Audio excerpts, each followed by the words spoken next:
Systems change is about changing complex organizations. It is thus, before anything, what we would call a theory of change.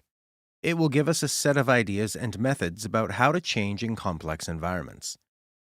People have been thinking about how to do change within organizations long before we came up with the idea of systems change. So, a good place to start is by first understanding a little about theories of change in general, so that we can better position systems change in its broader family and see how and why it is unique. The Center for Theory of Change tells us that a theory of change is essentially a comprehensive description and illustration of how and why the desired change is expected to happen in a particular context. Quite simply, theories of change are the essential plan as to how we are going to get from where we are to where we want to be.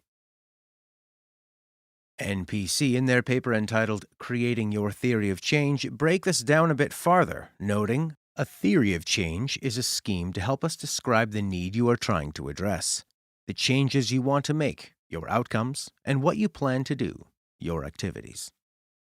A theory of change is always present within a planned course of action, whether it is explicitly acknowledged or not. What we wish to do here is make as much explicit as possible, so that we can be clear about it and know the assumptions involved. This gives us the capacity to question whether those are valid assumptions and whether the whole thing makes sense or where the issues might lie. Often, organizations wish to see a change. They will have an idea about what they would like to see as the outcome. Their view of the world is based upon some assumptions, and they take some actions, but there is little coherent connection between them because they are not really aware of them as a whole.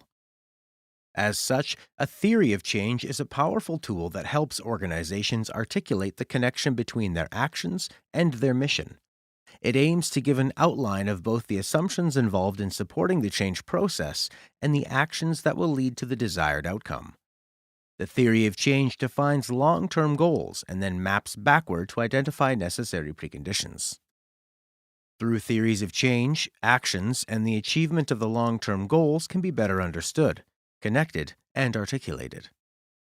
A theory of change is often illustrated by a diagram or chart, yet it should be more than this. It should help us to consider and communicate the assumptions and enablers that surround our initiatives and explain why we think our activities will lead to desirable outcomes. Theory of change developed from the field of program evaluation in the 1990s as a new way of analyzing the theories motivating programs and initiatives working for social change. Since then, the use of the theory of change in planning and evaluation has increased hugely among NGOs, philanthropies, government agencies, etc.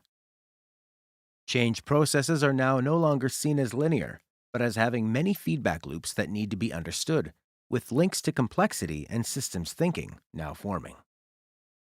Theories of change can be simple and linear in their assumptions, taking the form of logic models and log frames or even gantry charts, involving linear or if-then relationships. However, systems change is based upon the assumption that the system we are dealing with is not amenable to this kind of linear process of change, but is a search for a different form of change that would be relevant for more complex nonlinear change processes.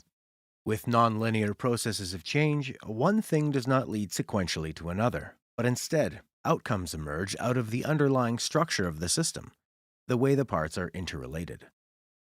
Theories of change make the connection between what we are doing and the changes we want to see. This remains the same even when dealing with complex systems. So a theory of change still applies. We are still acting strategically to change a system, and we need to be aware of the assumptions we are making, where we want to go, and our general approach.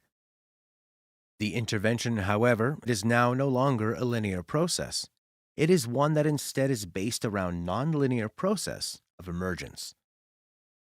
Although change in a complex organization is nonlinear, we still need some theoretical grounding to structure our thinking as to how change happens, and this is what we will look at in the coming 3 modules, as we look at the adaptive cycle, the two-loop model, and transition theories.